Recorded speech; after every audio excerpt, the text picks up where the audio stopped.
All right. So thank you for joining me. What's up?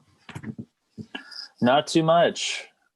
Just hanging around the house. In lockdown, you don't really have too many other options.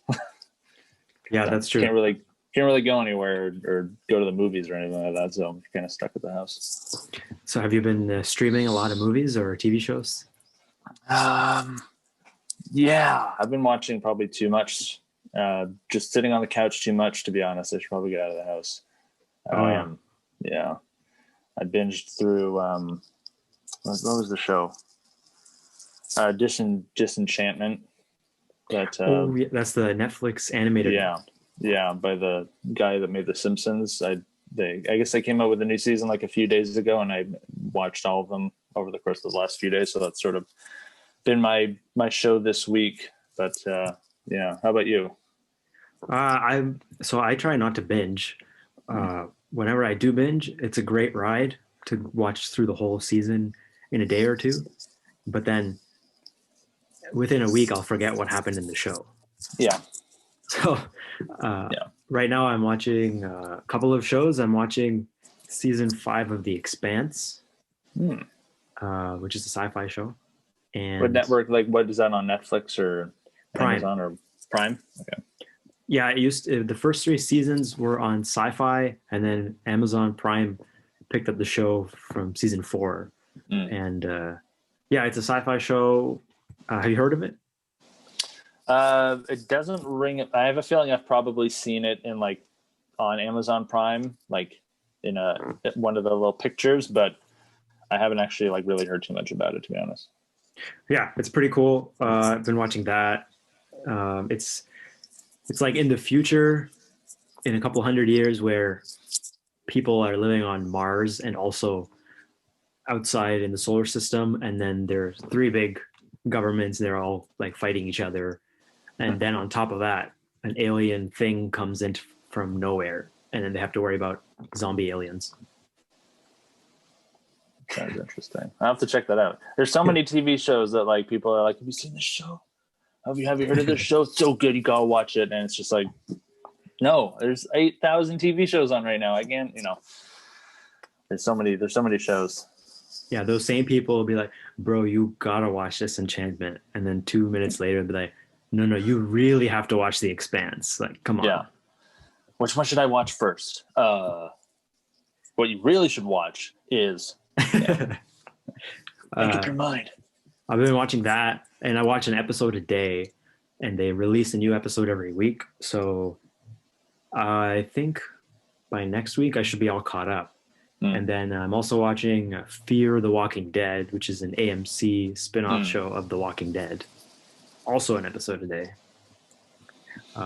So yeah, it's pretty cool. Did you see like the first like you've obviously seen the original Walking Dead? Yeah, I'm caught up to that.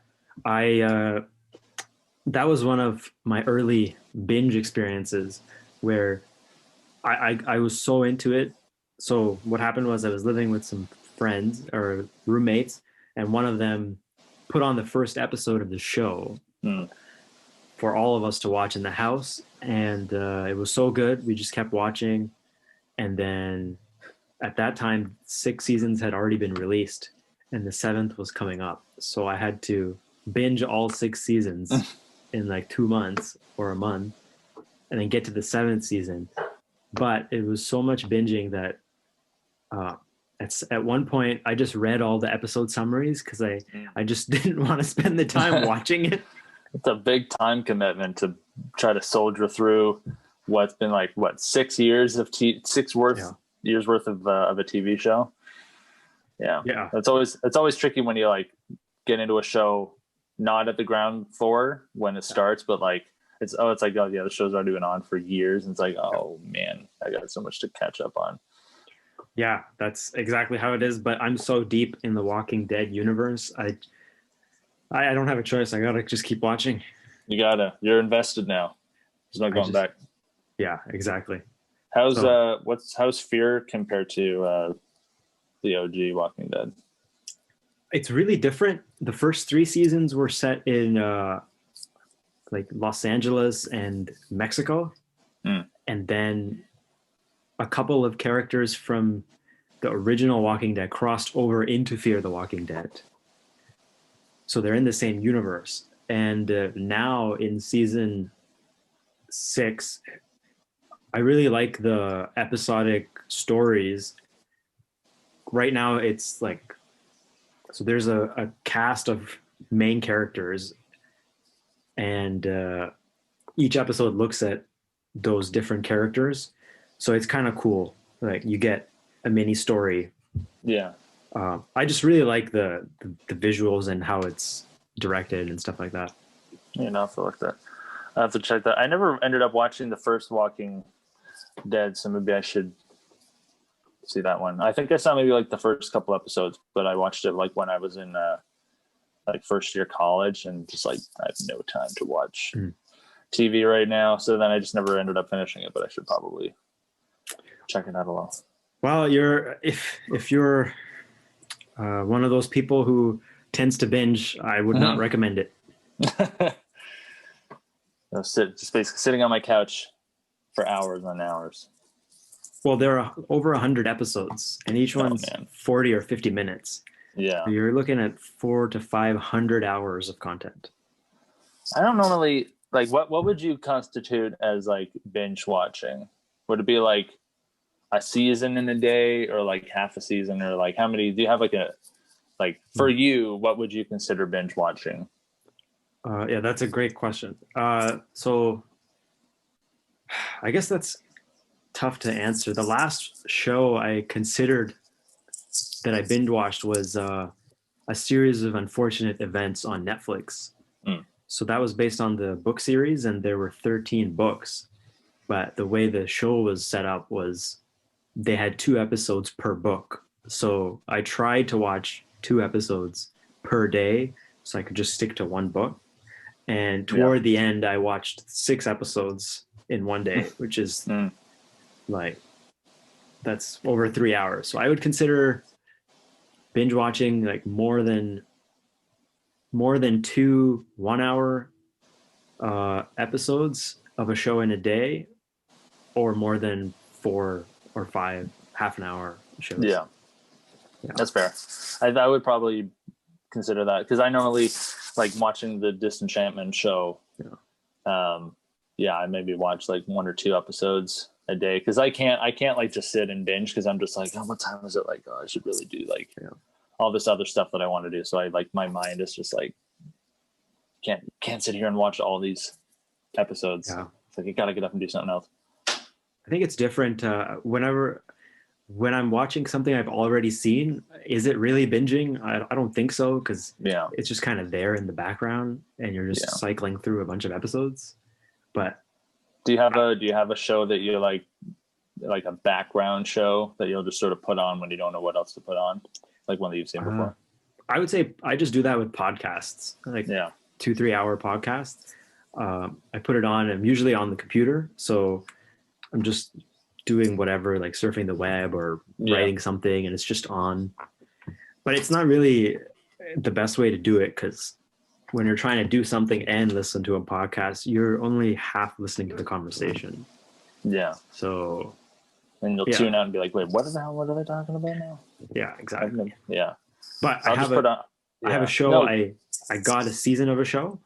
It's called Trigun. It's an anime show from the 90s. So I've seen that. So I want to rewatch it at some point. Trigun? Yeah, Trigun. It's got that was like a manga adapted to an anime show. Yeah, I think so. It's a great show. There's so many shows out there.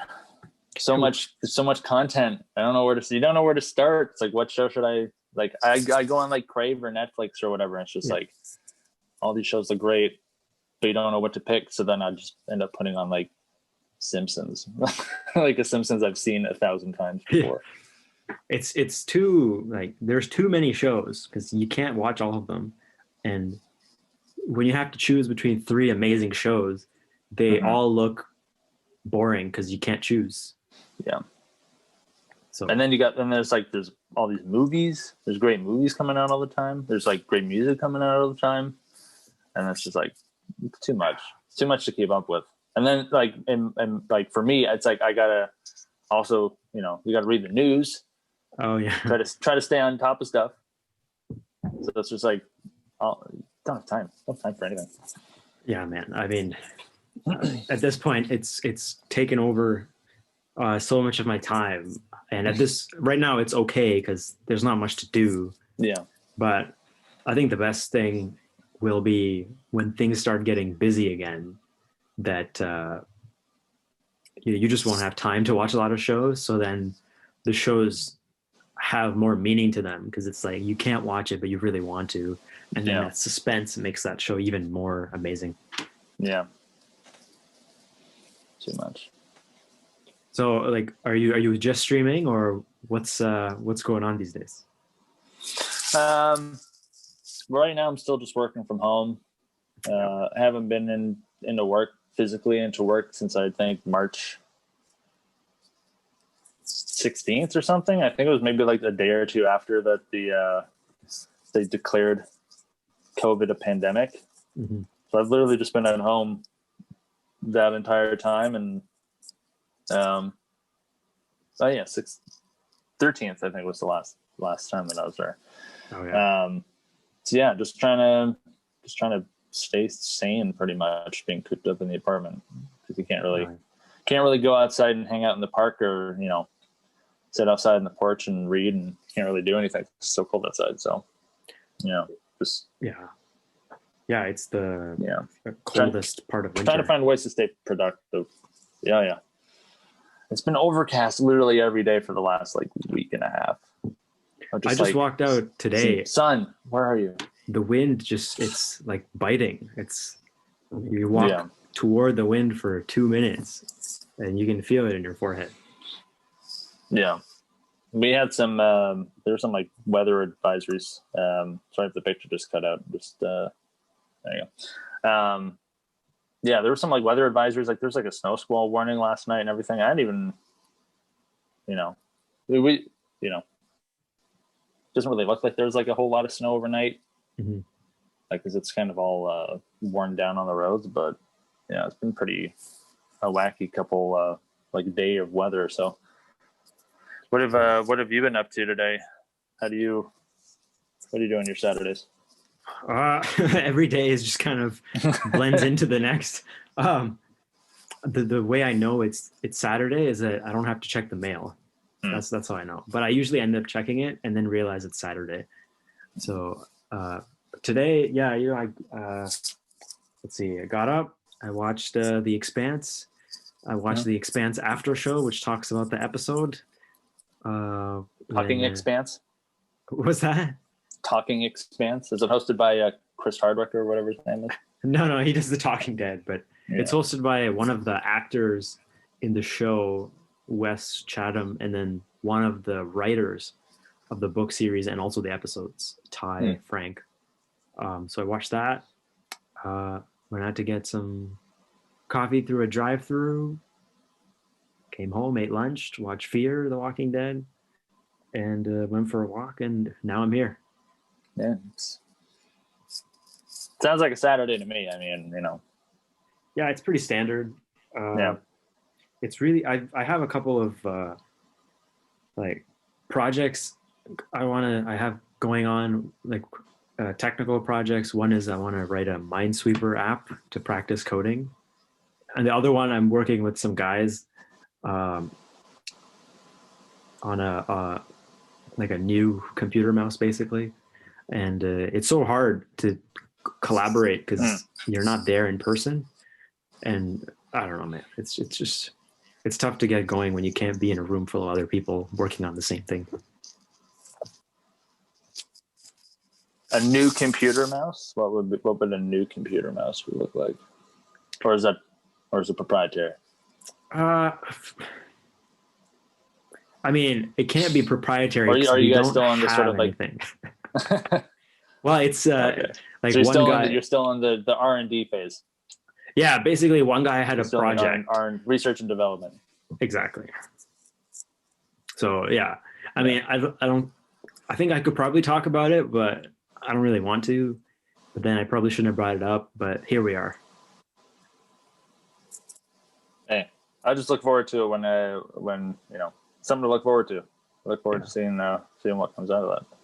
Yeah, that'd be cool. I think should be fun, but yeah, the challenges of just working from home and not going out to meet people. It's I mean, I just really want to go out and just hang out, watch a movie in theaters. Yeah. I miss going to the movies and just it's like, hey, you want to go out for dinner? Go somewhere and get dinner. Can't really. I mean, you can do takeout, but it's not the same. It's not like, sitting on a patio or something. Yeah. Enjoying the weather. It's like, normally when you hang out with people, you just text them like, hey, you free?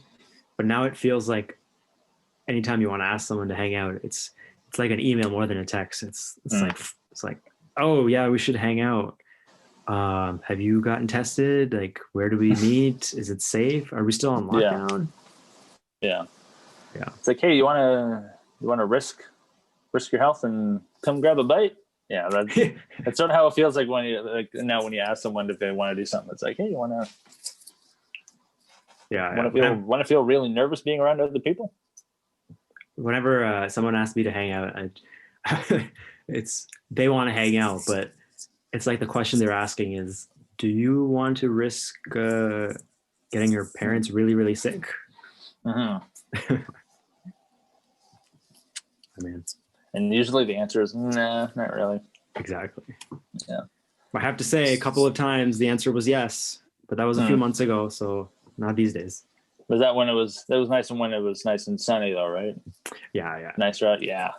You hang out in the park. There's a lot of space you can give to each other. There's hardly any cases back then. Oh, it's the summer. Look back on it so fondly. Yeah. Now it's crazy. I mean, I think in the past few days, Ontario has come down slightly day by day. But I read on the news days ago that they want 1,000 cases per day before they lift restrictions. That seems like it's going to be a long ways away. Yeah, because we're well above that still. It's probably going to be at least once we get maybe into the spring, I would think. Yeah. It's really the winter that's the weather that's really pushing it, because people are still like inside and people can't go out and do stuff. But I mean, we're already sort of seeing a bit of a downtick in cases locally and even across the province. I know that our medical officer of health, I think earlier this week, said that we've sort of noticed like a downward trend since the lockdown on December 26th. You can sort of like correlate it. So there's obviously some, impact of the lockdown and the stay-at-home. Well, I mean, the stay-at-home order, you won't really see that in the data until another week or so, or week and a half. Right. But so it's the lockdown sort of working, I guess. But yeah, we're still way too high in terms of cases. And here we've seen deaths. I think we've seen at least one COVID death every day. I think today's probably the 22nd or 23rd day in a row that London, Middlesex has seen a COVID death, which is not good. Mm-hmm. That's like the longest streak in deaths that we've had so far. Yeah. And is it mostly elderly people? Yeah, it's a lot of long-term care, mostly long-term care. I haven't really seen too many retirement home deaths come up. But yeah, it's a lot of long-term care and people above 67 years old. Yeah, it's so I know Ontario already started giving out vaccines before the delay this week and for the near future. Uh-huh. I think Ontario decided to vaccinate frontline workers before at-risk seniors. Is that right? That may have been the case right at the start, but I know that as of I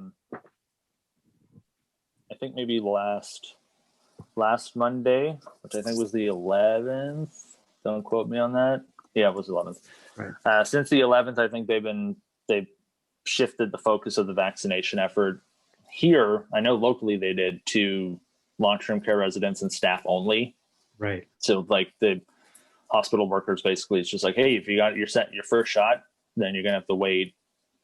You're gonna have to wait for the second one. You're not gonna be able to get it right away, just because like supply is dwindling, and now it's even worse with this news from Pfizer that apparently Canada's not getting any COVID vaccines next week from Pfizer because their production facility in Europe's all chaotic because they're expanding and increasing capacity there. But I think it was province-wide too that they shifted focus to just doing long-term care because that was really where they were seeing a lot of the deaths. Mm-hmm. And it was like, that's really sort of where you have to put your focus, is wherever the sort of the greatest risk is for deaths and overall safety. So, but yeah, it's remains to be seen how this vaccine sort of hiccup in delay in shipments and stuff will impact sort of the timeline that the province has for getting vaccines to everyone. Because I think the general public isn't supposed to probably get vaccines until the summer. Like phase 3 is where, people who like, I think phase 3 is at the point where it's like anyone who wants a vaccine can get a vaccine. That's like phase 3 of this 3-phase vaccination plan, but that's not supposed to be until like July or August. Mm-hmm. So it'll be, unfortunately, probably still a while before, you and I and folks our age and whatnot are vaccinated. But yeah, it's kind of disappointing, but it's only so many doses in the world. So yeah, it's so strange. A lot of countries like Canada and others placed orders months ago, and then after placing the orders for a 2-shot vaccine, the manufacturer is like, hold up, we gotta make more, so we gotta stop production. I haven't really looked into it. Maybe there is a good reason for that, but that's what they're doing, because like Pfizer, I guess in the States, Pfizer has a facility in Michigan that makes vaccines, but all of those vaccines are only for like people in the US, which seems kind of weird. Why it wouldn't be like, we're right across the border. I mean, obviously maybe there's like an obvious capacity thing where it's like, the population of Europe and Canada is, compared to the population of America, it's like maybe they need to focus all of those Michigan vaccines on the States. But when you have like, all of Europe and then Canada and other parts of the world all getting vaccines from like Belgium, from the facility in Belgium, and then they just decide to be like, wow, there's a lot of demand for vaccines. We should probably up our production lines, but then do it in sort of a way that, basically halts or really curtails production. Seems kind of like an unfortunate byproduct. I mean, the plus side is that there'll be more vaccines after the fact, but it's so it's, I don't know, maybe a short-term pain, long-term gain thing, but still, I mean, I get it from a logistics point of view. As a company, they have to provide a product, and they have to scale up to deliver their product. But when that product becomes like, there's so much demand, and it's, in many cases, it's life or death for vulnerable people. So that's about as far as I can think about it, because then it goes into the realm of politics, and I'm like, okay, I don't know how you guys do that. No, that's a whole, that's a whole other matter. Yeah. That's that's above my pay grade. That's for sure. Yeah, man. But hopefully it'll get to the point where there'll be more vaccines coming out, the Moderna and the AstraZeneca, and I think Johnson & Johnson has a vaccine candidate or something like that they're doing trials on. So, fingers crossed. Yeah, I mean, it seems though now, for most people, there really is a COVID fatigue. Like if you haven't been impacted by it and you're not vulnerable. I'm just speaking as conjecture. Like I don't obviously I'm not meeting a lot of people these days, so I don't know if that's how everyone feels, but just from watching like some content online, like podcast episodes, stuff like that. It's not really a topic of conversation as much as it used to be in the start. So yeah, now it's just a waiting game for most people. Yeah. The conversations shifted, I think, more toward all the focus is just on the vaccine part. Yeah. On the vaccination part. But yeah, I'm definitely getting fatigued being stuck at the house. Yeah. I can tell you that. But do you go out for walks or something? I normally go for bike rides, but it's been too cold, and this past week has been way too snowy. But I've been meaning to. I might actually maybe go for a walk later today or once we're done this. So try to get in a walk before the sun goes down, because I know it's just got to get outside. That's what I'm saying. You got to go out for a walk, even when it's freezing, just so you know what it's like outside. And I reward myself with a cup of coffee after a cold walk. So feels good. Yeah, it's a present to yourself. Yeah. So a while ago I listened to one of your playlists when I was working out. I don't remember which one it was, but so how do you assemble a playlist of songs? There isn't really a science to it. I just like, half the time it's just me listening to music on my own on my computer, and I'll be like, oh, that's a good song, I want to put that in the podcast, and I'll just throw it in a playlist I have, like a private playlist I have, and then when the time comes around, it's like, I should put a podcast together. I'll go to it and just see which ones sort of jump out, and then that's really it. Yeah. Isn't really like I don't do too much like in the way of themes.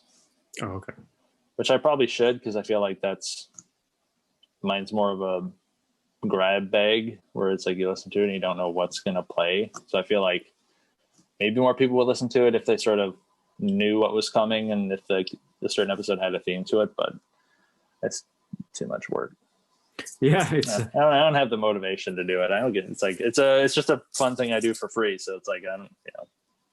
Yeah. I do kind of a similar thing. I use Apple Music, and I have two of my good friends that use it pretty regularly. So we just make it for each other, basically. So I like listening to whatever they put out, just to see, what's in his ear. Yeah. For the last few months. But I also did one where it's called Keep Your Head Up, which is like at times when things are tough or stressful, or you're feeling like really bad, just a collection of songs for me that are kind of like mental triggers, like that when I was in some kind of situation like that in the past, then I heard a song and I was like, okay, I can do this. Specifically in one semester during my bachelor's degree, it was a really stressful semester. I think I was in class from 8:30 to 6:30 in the winter, so I didn't see the sun very much. Those are always fun. That's the worst. Dark when you go to school, and it's dark when you leave. You're basically a vampire. And there was one song by Estelle called, I think it was called Wonderful Life. Anyway, I just had it on repeat for a while on a specific day, and whenever I hear that song, it's I get a little bit emotional. So I thought, okay, I should definitely put this in a playlist, so if I come across this situation again, it's there ready to go. Yeah. Do you do I know that some people that I know on their Spotify accounts, they do playlists per month. Like they'll have like a August 2020 in September 2020, or like they'll have like a playlist for like, I don't really know the reason why they do it, because I've never really asked them, but I just assumed that it was maybe like a way of like cataloging like when you've heard specific songs, or like sort of how you were talking about, you listen to that song and it sort of reminds you of of that time period. Maybe that's why. But like, do you anything like that for playlists, or do you just sort of throw them in a playlist? It's funny you asked that because I thought about doing something like that, basically because of what you said, which is you kind of remember what songs what songs you want to remember basically. Because now with Apple Music, for example, it's just you don't have to pay per album or song, so you have access to so many songs. It's just like streaming. It's like, well, what do I listen to first? So whatever you do listen to, you end up putting it in a catalog. So I haven't done that yet, but Yeah. I do have a second Instagram account with a friend of mine, Mike Chung also from Central. So Oh yeah. we every week, uh, me, him, and another guy, Davis. We what I do is we choose an album of the week basically, or a song of the week, and I include that in the post. And then I also include our stats of running that week. So in that way, I guess we have been cataloging it for a few months now, where every week it'll be like, this week's album of the week is the new Kid Cudi album, and here are running stats. Yeah. That's a good idea. Sort of like you got like a little, almost like a little time capsule of like, I'm always thinking sort of like in the long term where it's like I picture myself like looking back on it like 10 years later and being like, oh yeah, that's what I was doing. That's what I was listening to at that time. Because I'll play some music on my computer all the time that I have had for years and be like, oh, I wonder when I first heard this song, or like when I bought this album. It's just like, and I can't remember. And it's just like, I should really like find some way to like make that, like note that somehow. Yeah, because all older people that I've talked to through work and just in general, like people in their 40s or 50s, everyone is so busy because like you've got probably a couple house projects going on, you've got some kids, you're working. Mm-hmm. They're so busy that I'm just assuming that I'm going to be at that stage where I have so many things going on. I don't really have as much time to just chill and reflect on, just think about stuff. So by getting out like a weekly album, it is creating that capsule that you can look back on fondly. Yeah. And it's also cool. When I see, like, if I'm interested in a musician or an actor, one of the first things I do is I go to the Wikipedia page and check out, oh, he was in this movie. I don't remember her being in this one. So I do that. So I'm kind of recreating that in my life. Yeah. I think that's one of the reasons why I take photos. Oh. That's like one of the same reasons. It's just like, what was I doing on this time? And I can just go back into my catalog and just like, oh, that's what I was doing that day. Yeah. Sort of the same. Yeah. Yeah. I would like to do that with photos this year, or at some point, just have a series of photos I've taken and then print it into a book by the end of the year and just like label it 2021 or something. So I got a test book made. My mom and I show some photos, and we got it printed at Walmart, and it was pretty cool. So nice. I've done the test, and I think it would be a cool thing to look back on. Yeah. Getting stuff printed is so underrated. Oh yeah. Like I need to do that, more of that, because I have all my photos are like digital, apart from like maybe like a handful. I should probably start. Yeah. It's so underrated. People don't do it too much. People don't do it enough. No, I agree, because it's like when you have so many streaming options, like movies, TV shows, and music, it loses its value because you can't hold it, and you have to use, like when you use your computer, most of the time you're using it to find something, unless you're sitting down and writing or editing photos or something. Especially on the web, it's like I only search for stuff. Like I don't really go to the web for an interactive experience on a website. Yeah. But that's what printed material is. It's you sitting down and just going through a bunch of photos, and there's nothing else in your vision. Plus you're holding a book. So your hands aren't trying to get somewhere, and you're fully focused on your work or whoever else it may be. Yeah. Yeah, man, I like that. So how are we doing for time? I should probably get moving. It's already almost 4:45 almost. Okay. Well, I got a bunch of stuff to do. But yeah. Yeah, thanks for chatting. Again, it's just a conversation. I like doing this, so thanks. Yeah, by all means. Hey, it's all good. Okay. Thanks for having me.